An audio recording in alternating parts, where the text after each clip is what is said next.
कोई party politics की बात नहीं है।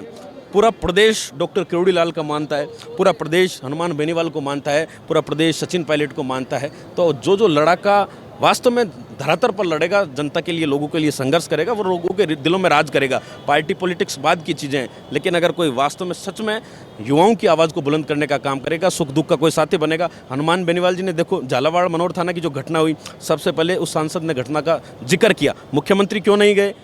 बिरला जिस क्षेत्र से आते हैं, हाड़ौती से, उनके क्षेत्र में वो हादसा हुआ, वो क्यों नहीं गए? तो ये सवालिया निशान इस राजस्थान की सरकार पर खड़े होते हैं।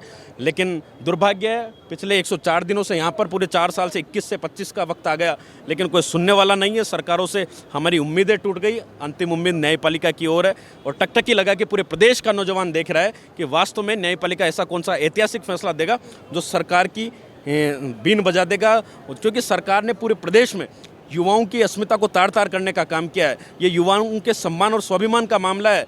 थानेदार जाएगा, थाने का सेकंड एसएचओ बनेगा, लूट खसोट करेगा तो कैसे पार पड़ेगी? 30 साल तक लूटेगा वो तो प्रदेश को, राजस्थान को खोखला कर देगा, बेच के खा जाएंगे, बंदरबाट कर देगा। हमारा मानना है छात्र संघ चुनाव भी बहाल होने चाहिए, एसआई भर्ती निरस्त होनी चाहिए। और जो सबसे बड़ा मुद्दा बीजेपी का मैनिफेस्टो में था कि आरपीएससी को भंग करेंगे और इसका पुनर्गठन करेंगे, तो ये वादा सरकार को समय रहते भुनाना चाहिए। वरना भजनलाल जी याद रखें कि गिरिराज महाराज के भक्त है, तो गिरिराज महाराज सही को सही और गलत को गलत के साथ न्याय भी करेंगे आने वाले 28 के अंदर। तो ये थे हमारे साथ विकास भिदुड़ी, और आपने सुना भी होगा जिस तरीके से इन्होंने हनुमान बेनीवाल के बारे में कही और जिस तरीके से सचिन पायलट के बारे में अपनी बेबाकी से बात रखी, किरोड़ी लाल मीणा के बारे में उन्होंने कहा।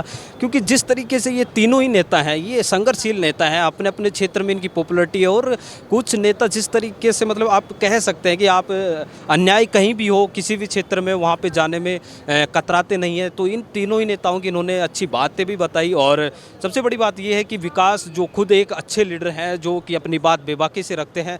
तो आप कैसे देखते हैं विकास की इन सब बातों को?